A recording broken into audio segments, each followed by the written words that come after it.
is the conscience. The conscience. We're going to start it tonight, and then we're going to finish up next Sunday evening. Just to kind of give you a preview of what's coming up, just a heads up. So we'll do conscience tonight and next week, and then November 15th and 22nd, we will be on break as far as equipping hour goes. And then after that, we're gonna move our equipping hour back to its original time, which is 9 o'clock in the morning. And so that will be November 29th through the end of the year. We're going to be at 9 o'clock in the morning here at Emmaus Church. And we will be in person, so you're welcome to join us.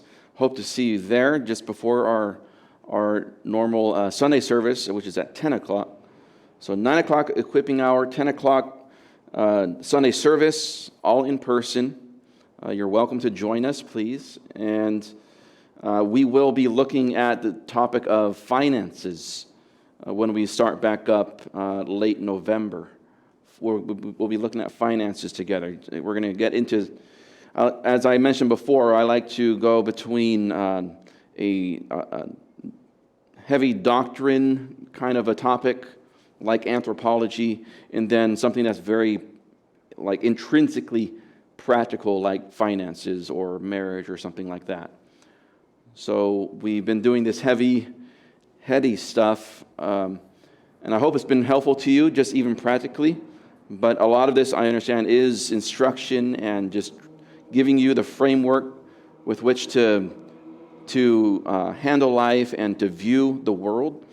But next, we're going to go into finances. That should be really practical. We're going to have some examples, kind of a hands-on times, as it were. Just budgeting. You're not going to have to break out your pocketbook. Don't worry. But we're going to have some mock, example kind of budgets that we can kind of work through together. It should be a wonderful time seeing what God has to say about money and how we can glorify God with something as basic and earthy as money. So it should be a wonderful time. But tonight let's get into the topic. Again, we're not going to finish this tonight. We're going to start it and then leave off the rest for next week. When we think about the conscience, there's that old statement, let your conscience be your guide. Let your conscience be your guide. We have to understand that is a wrong way of thinking about the conscience, because really the conscience doesn't guide you anywhere. Your conscience is not a guide. It's actually a guard. So your conscience is not a guide, it is a guard. What does that mean? Well, a guard stands at a gate or an entrance and says, either enter or don't. However, a guide, on the other hand, walks in front of you and says, walk this way, please, and guides you through a path. That's not what a conscience does. A conscience is the guard, not the guide. It either says enter or don't enter when it comes to the things of life. We want to answer, first of all, what is the conscience biblically? Because if we look to the world for what is conscience, it's Jiminy Cricket, right? It's your emotions, it's your feeling, it's intuition. But biblically, what is the conscience? That's what's first on our notes this evening. What is the conscience? And so we're going to look at the Old Testament, at quite a few passages in the Old Testament that speak to this idea or this teaching of the conscience, and then we're going to look at the New Testament and introduce this idea and introduce the doctrine of the conscience. I trust that this is going to be very helpful for you to get some clarity about that little voice that's inside your head. What do you do with that? Well, in the Old Testament, there's no explicit Hebrew word for conscience. In the New Testament, there is, but we'll get to that in a moment. For the Old Testament idea of conscience, we have to see what it says actually about the heart. The heart in the Old Testament actually plays the role of the conscience that we see in the New Testament. So let's look at a few passages together. Isaiah chapter 6, verse 10 says, "Render the hearts of this people insensitive, their ears dull, and their eyes dim. Otherwise they might see with their eyes, hear with their ears, and understand with their hearts, and return and be healed." So this is, of course, in Isaiah 6, where the prophet Isaiah comes face to face with the pre-incarnate Christ on his throne, and he falls before him like a dead man. He says, "I'm a man of unclean lips. I dwell with the people of unclean lips." But God commissions Isaiah to go and to be his witness, to proclaim repentance, to proclaim the day of the Lord is at hand, and they must repent from their sins. But when God commissions Isaiah to go to his people and to preach as a prophet, he actually tells him they're not going to want to hear what you have to say.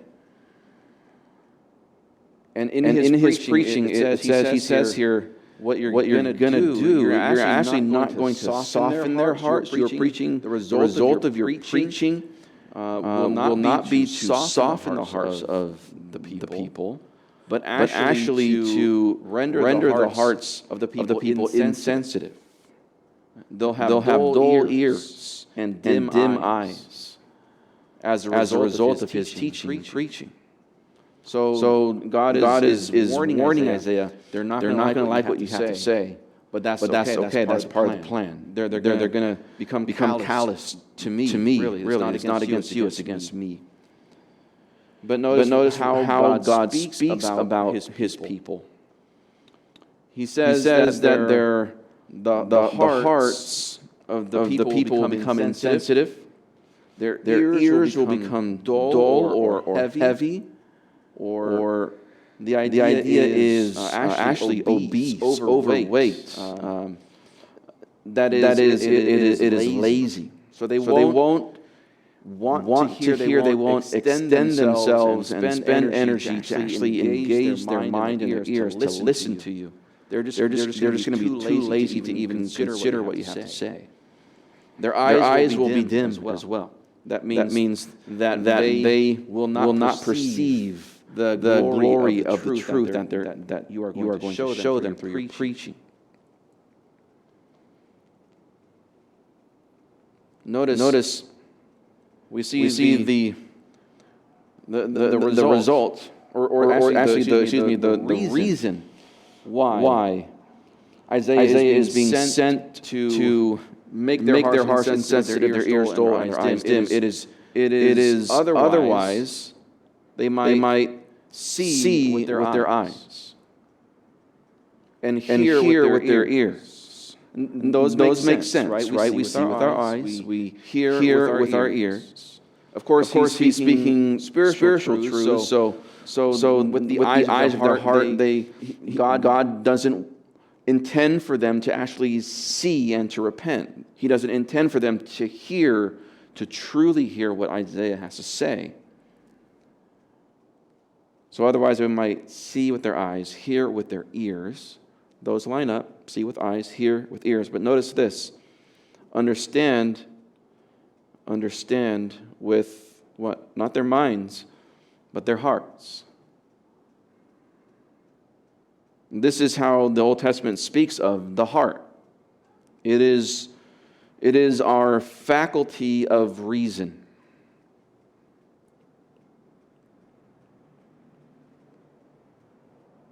How we reason things and think about things.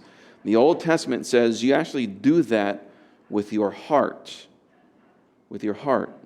Jeremiah 17:9, it's a verse that we know well. It says that the heart is more deceitful than all else and is desperately sick. Who can understand it? You see, look how this passage talks about the heart. The heart is deceitful. That is, the heart lies. It is more deceitful than all else. That is, it's more deceitful than Satan at the garden, right? He is the father of lies. Your own heart lies to you more. That's amazing. So you can't really trust your heart. It's desperately sick. It is not healthy. It's not healthy. And then he says this, who can understand it? So who can understand the heart? Notice again, when he speaks of the heart is something that is understood. It is understood. This is the language of understanding something we connect usually with our minds. But in the Old Testament, biblically, we understand things with the heart, and the heart is understood. It is perceived. Again, this points to the reasoning faculty that the heart is. Not only is the heart the faculty of reason, but it is also where we make decisions. Proverbs 16:1. The plans of the heart belong to man, but the answer of the tongue is from the Lord. Now look what we make our plans with. Where do we make our plans? Where does it come from? It is of or from. It is from or of the heart. Your plans are your decisions.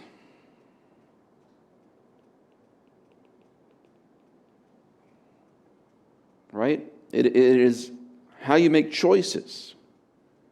Your plans are your decisions. Your plans are your choices of life.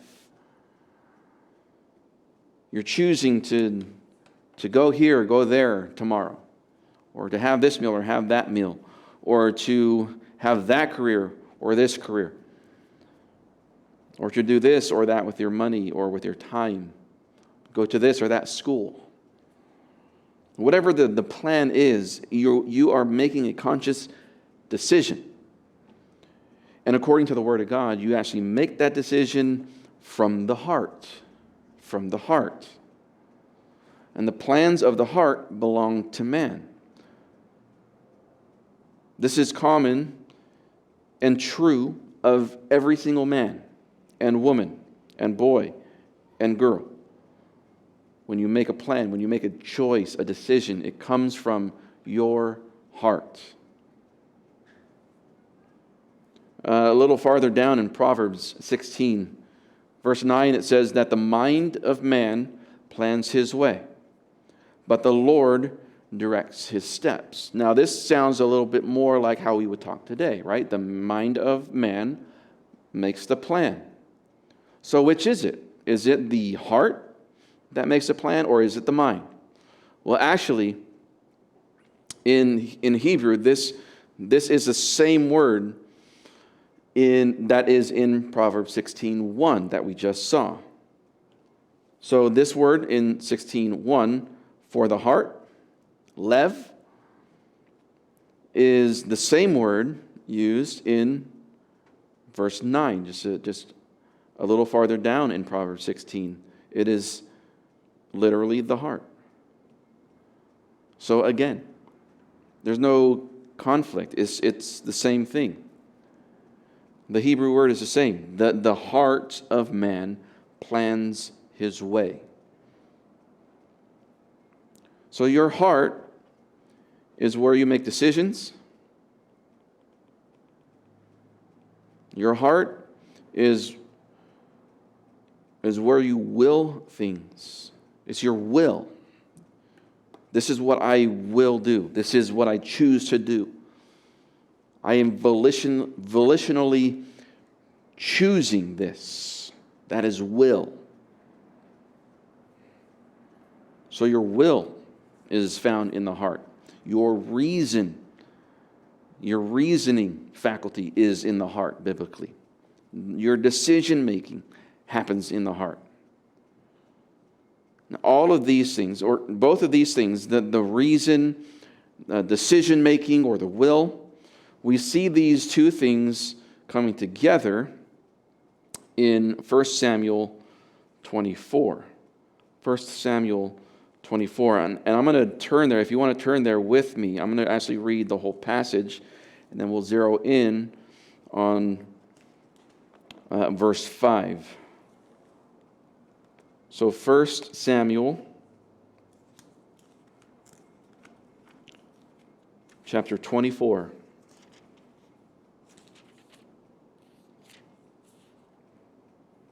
Beginning in verse 1, we're going to go all the way through verse 6 just to kind of get the big picture. It's a story.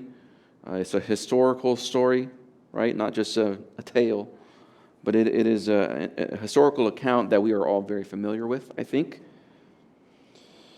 It says here in 1 Samuel 24, beginning in verse 1, it says, "Now when Saul returned from pursuing the Philistines, he was told, saying, 'Behold, David is in the wilderness of Engedi.' Then Saul took 3,000 chosen men from all Israel and went to seek David and his men in front of the rocks of the wild goats. He came to the sheepfolds on the way, where there was a cave. And Saul went in to relieve himself.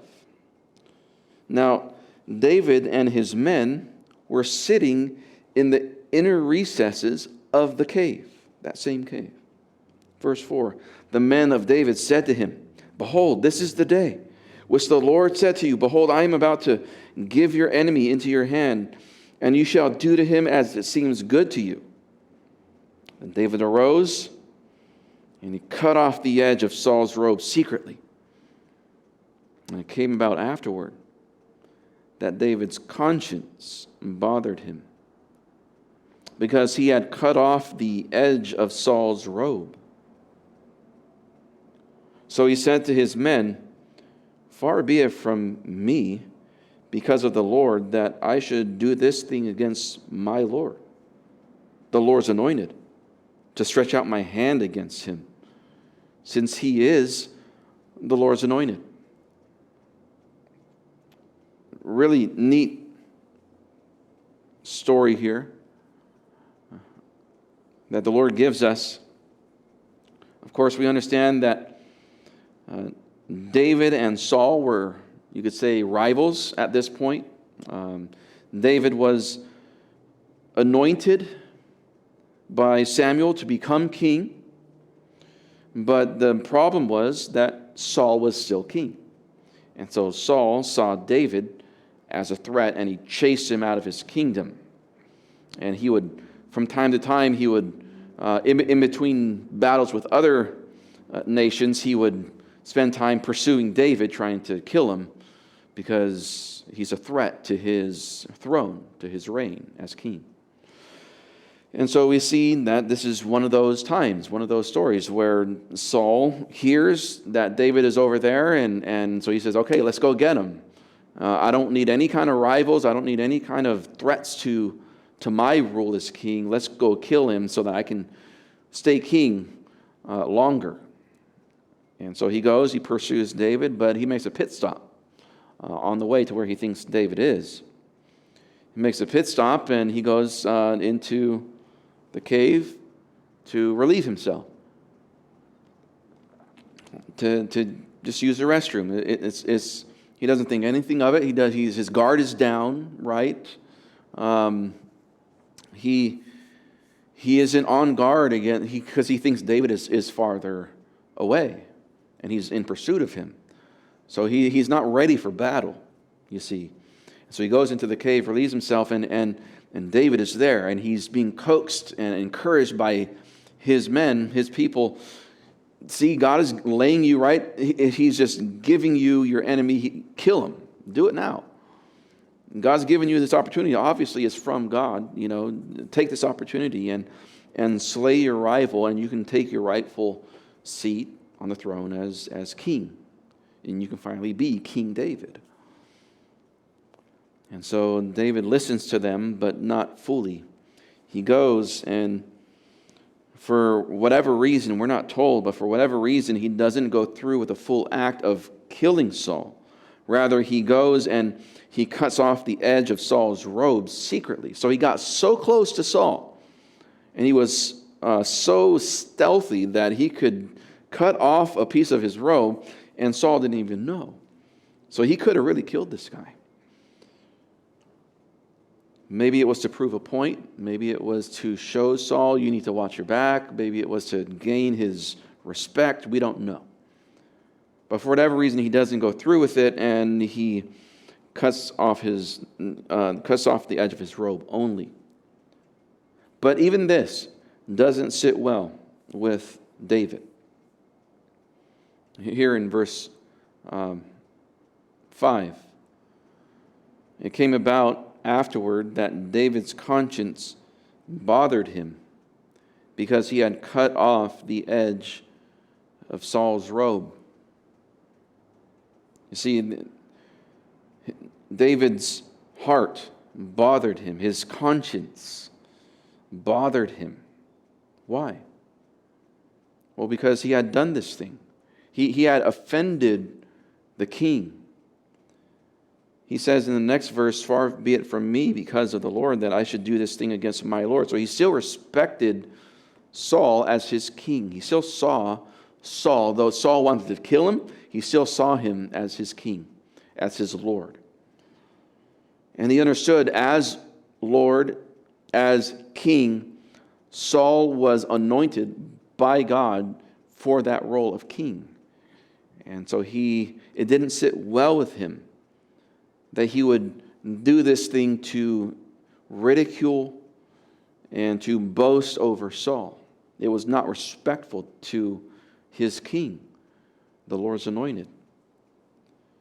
And so we see here, even in the Old Testament, we see the conscience and how it acts, how it what its role is in the life of God's people, in the life of humanity. His conscience, look what it says, it bothered him. Another way to understand this is it condemned, or it judged. It judged him, right? It was saying, no, you should not have done that. And the reasoning he gives in the next verse, because it's the Lord's anointed, it's his king. So we see that this is what the conscience does. We get just a glimpse of this. That the conscience will actually bother you. You will not feel right. So conscience is not an emotion, but it affects your emotion, you see. So conscience is not just an emotion. It's not another word for emotions or feelings, but it does affect your emotions. It does impact your feelings. In Job 27, verse 6, it says, I hold fast my righteousness, and I will not let it go. My heart does not reproach any of my days. So this is Job speaking. And he is defending himself, and he says, I haven't sinned. Why is God doing this to me? Why has he afflicted me so much? Remember at the beginning of the book of Job, he was afflicted by God. God allowed Satan to have his way with him. And even it's just like this persecution against this godly man. And Job's friends start to accuse him and say, certainly you did something wrong. But Job's response time and time again is very much like this: I hold fast my righteousness, and I will not let it go. I am a righteous man. I've obeyed God. That's the direction of my life. And notice how he words this in the second half of verse 6. My heart does not reproach any of my days. This is the conscience. So the heart is the conscience. So my conscience, my heart does not reproach, doesn't rebuke. It doesn't look at any of my days and says, see, you did wrong. So we see what the conscience does. It looks to the past, to your actions, or your days, or your life, and it can reproach you for that. It can judge or condemn you. And we will see later on that if it can condemn, then it can actually, a good or clear conscience is not feeling guilty or condemned. It is rather being free of the guilt. So we see with all these meanings of the heart, in the Old Testament, we see that this word heart has a very rich meaning. It's a very rich biblical word, heart is. In the Old Testament, virtually every immaterial or spiritual function of humanity is attributed to the heart. The heart, as we saw, is a place where we have rational thinking. It's called the seat or the place of rational function. Also from the heart comes planning and volition or will. Not only that, but religious and moral conduct is rooted in the heart. So morality.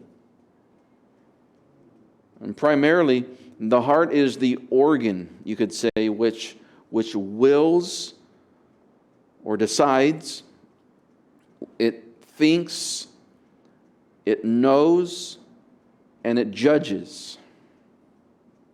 So it decides,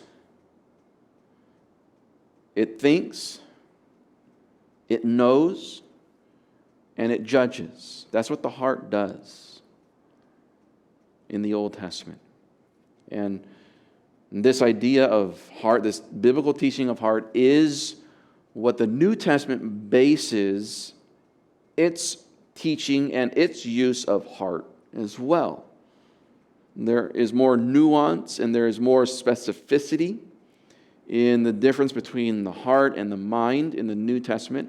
But a lot of these ideas and teachings of the heart and the function of the heart in the human life carries over into the New Testament, and we need to understand that. Especially if you're reading a book like Psalms, right? The heart comes up a lot. And we like to, from our perspective, we like to insert a 2020, a year 2020 understanding of heart into how the word heart is used in the Old Testament, specifically in the Psalm. And so when the heart comes up in the Psalm, we like to say, oh, that's the emotion, that's the feeling, right? That may be true in some instances, but most of the time it's more grounded than that. It's not so temporary as emotions. It's all about your decisions and the way that you think, what you know, and how you judge between right and wrong. It's more solid than just emotions. So that's the Old Testament understanding of conscience, which is rooted in the Old Testament understanding of heart. One passage in the New Testament we want to look at for understanding what what the conscience is in Romans 2.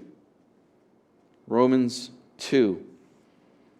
And like we did in 1 Samuel, we're going to look at the whole passage. I'm going to read the whole passage, but we're going to zero in on these two verses, verses 14 and 15. So Romans 2, I'm going to begin in verse 12.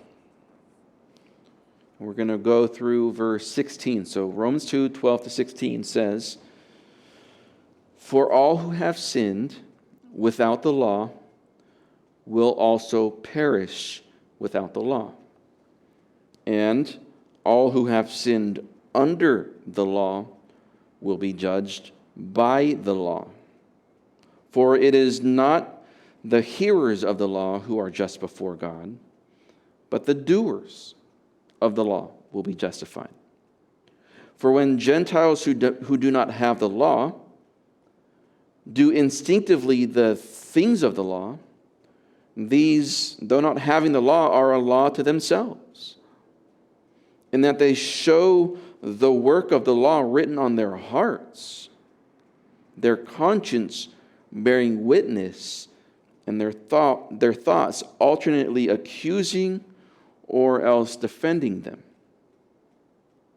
On the day when, according to my gospel, God will judge the secrets of men through through Christ Jesus."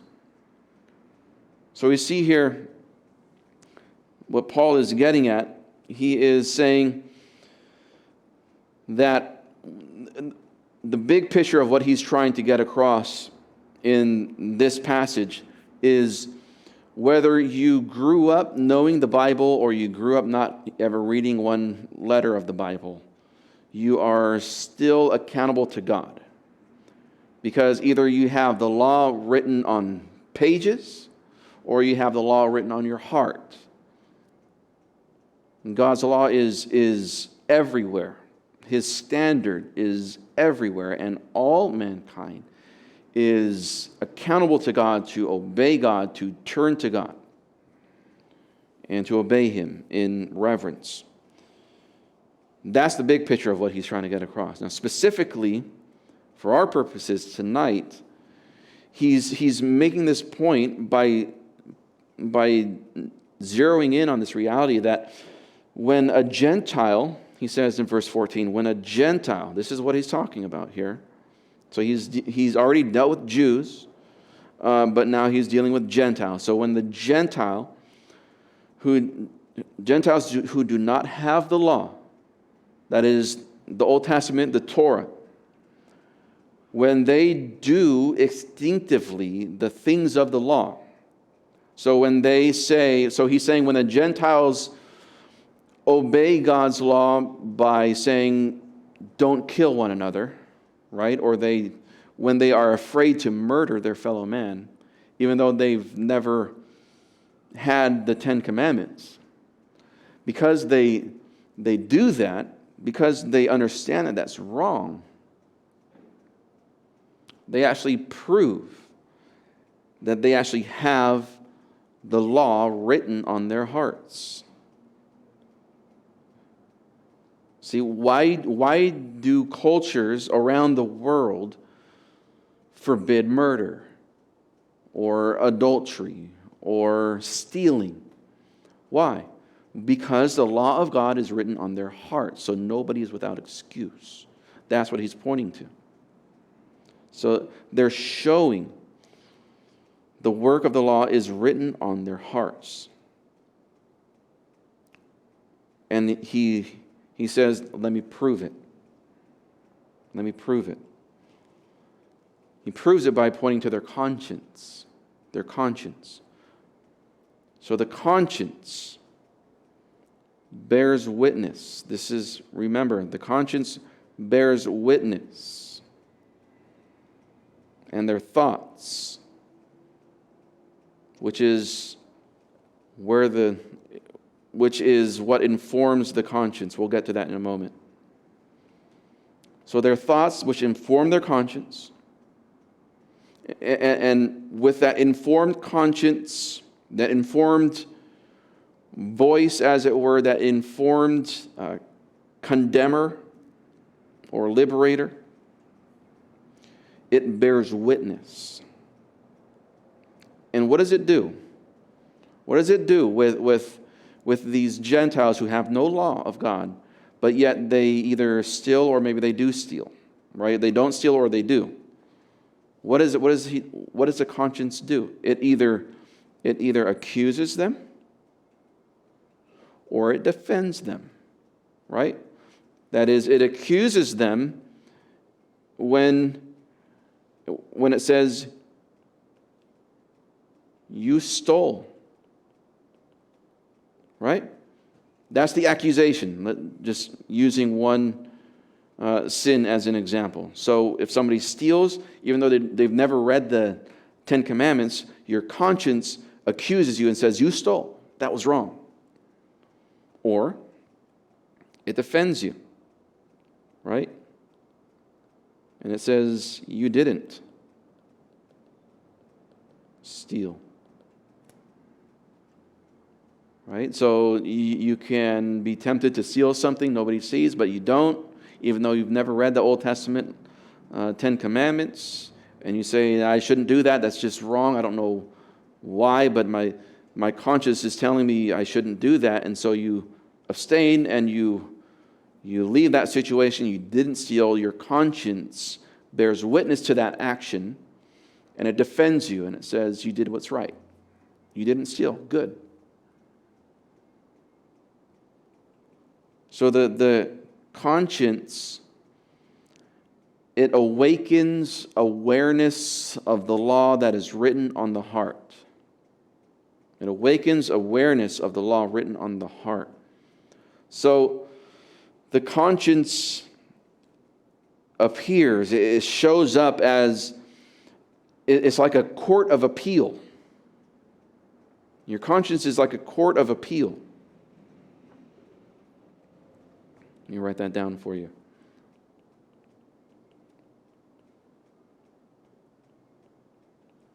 It's the court of appeal. A court of appeal doesn't make laws, right? It does not make laws. That's a whole other branch of government. The court of appeal, or a court, it delivers judgment. That's what the court of appeal does. It yields a judgment. So it doesn't make laws, but it judges. That's the conscience. It bears witness. That's what it means. So we're getting closer to what a conscience is. Before we zero in very specifically on the word conscience, let's just think about some wrong teachings about conscience. I think that we unwittingly maybe adopt, or that we've at least heard, and it affects how we think. So some wrong teachings about conscience is that, Christianity is all about saying no to fun and no to pleasure. So therefore, if something makes me feel good or if it's enjoyable, it must be wrong, right? That's one skewed view of the conscience. So it's emotion and feeling oriented. So if obviously God doesn't want me to have fun, obviously Christianity is not fun, there's no pleasure there. So if I enjoy something, it must be wrong. That's the wrong understanding of a conscience. Another wrong and skewed understanding of the conscience is that it is the other extreme, where somebody will say, Christianity, that's all about freedom. Christ has set us free. We are free indeed. And so therefore, I can do something, anything, as long as I'm at peace. If I'm at peace with this, then it must be good. It must be fine. It must be acceptable for my Christian life. That is also wrong. Just because you're at peace with something does not mean that it's not sin. Can I say that again? Just because you're at peace with something doesn't mean that it's not sin, or doesn't mean that it's right to do. So if the Lord is, if you want to say, the Lord is telling me to move and to go somewhere or to take this job and to move away, but you have no idea, you have no consideration of your spiritual well-being, there's no church there, the decision is full of compromise, but you just feel at peace. Well, that doesn't mean that it's the right decision. Whatever, enter in any decision. Just because you're at peace doesn't make it right. Right? That's not how the conscience works. Okay, so what is the conscience? What is the conscience? The Latin word, conscience, I think you know the meaning of it if you really stop and think about it. The word science. Let me pick a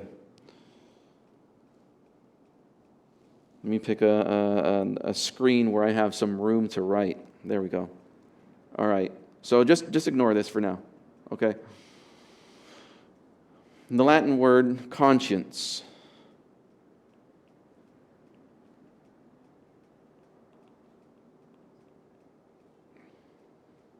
We see the word science in there, right? Science. That means knowledge.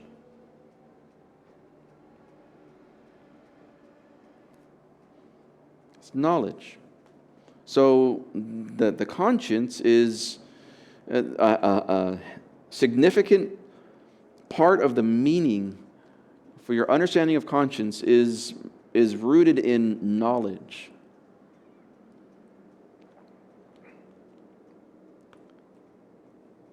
And the word here also, there's another word you can obviously see. It's con. Not con artist or anything like that.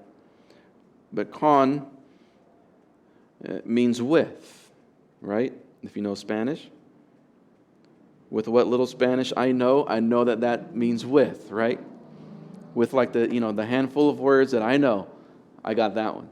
Praise the Lord.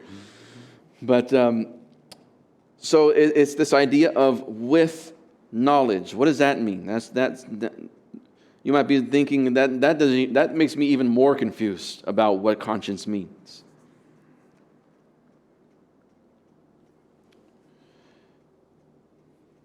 The Greek word where this Latin word comes from, it has two words that are very similar to con and science, conscience.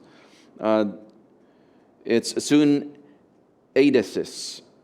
You might think, okay, so what? It's the same idea. It's the second half of that Greek word is to know, and the soon, the first half of that, or the first part of that word means with. So it's the same thing, with and knowledge. So conscience simply means knowledge alongside knowledge.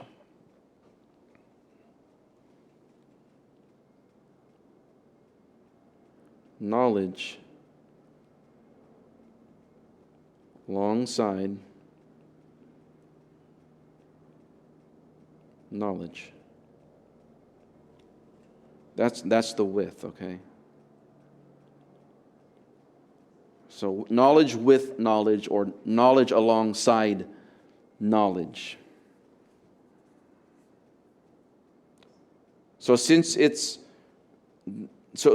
the meaning of conscience is knowledge alongside knowledge, we have two kinds of knowledge, right? There's two kinds of knowledge. It's what ought to be and what is. So let me give I trust that you have this written down, so I'm going to start over again. So we have, let me put it up here. Knowledge alongside knowledge. All right? That's conscience. Now, the two kinds of knowledges, if that's a word, that we have is what ought to be and what is. So the conscience is really your perception of where you think you are in relation to your perception of where you think you should be. Okay? It's the relationship between these two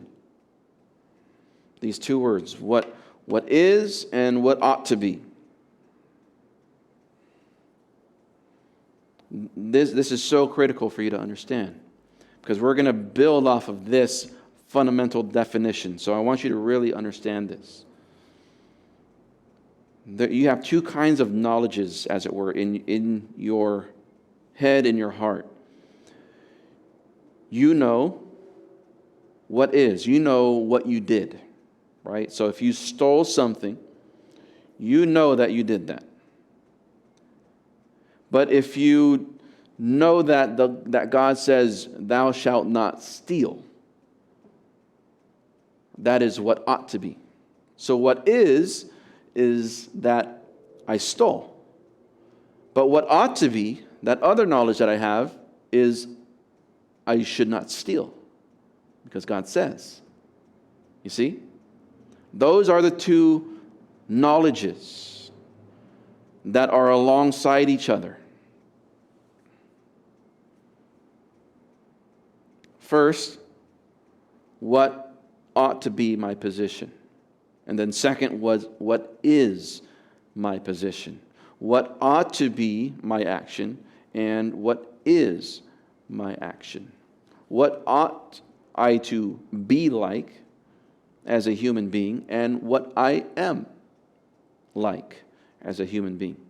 Those two knowledges, side by side, comprise what is the conscience. So the conscience has two types of knowledge. First, the knowledge of your perception of where you think you ought to be. Second, your perception of where you think you are.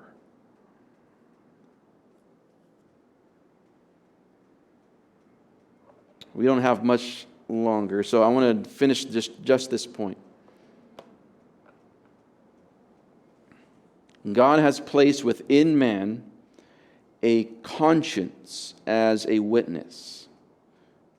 He has placed that within every human being. This is why we're learning about this in our study of what it means to be human, because this is such a huge part, and it's also, honestly, such a neglected part in Christian teaching. Even though the Bible is full of this teaching, we neglect it to our demise. You see, because your conscience is that inner awareness of morality, that inner awareness of right and wrong, what ought to be, you see? And for the most part, the conscience, its work is usually a negative thing. It judges you, it condemns you. Like the pain that you feel when you do something wrong. Your conscience acts like that red warning light. It serves as a kind of moral double check on your actions.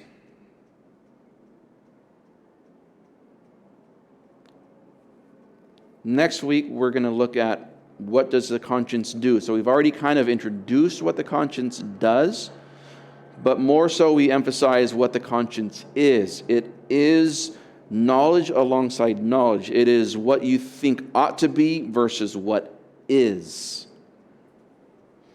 Let me give you one small illustration here. Again, ignore that. Just to leave you with so that there's a little bit more clarity before I let you go tonight. Let's think of your morality, your sanctification, your godliness as in kind of a graph form. So here's the baseline, right? Right. This is just This is just all-out sin, right? Now, God's standard is, way up here. But let's say there's a standard in your life where, thou shalt not steal. This is what we're talking about, what ought to be. Right? No stealing.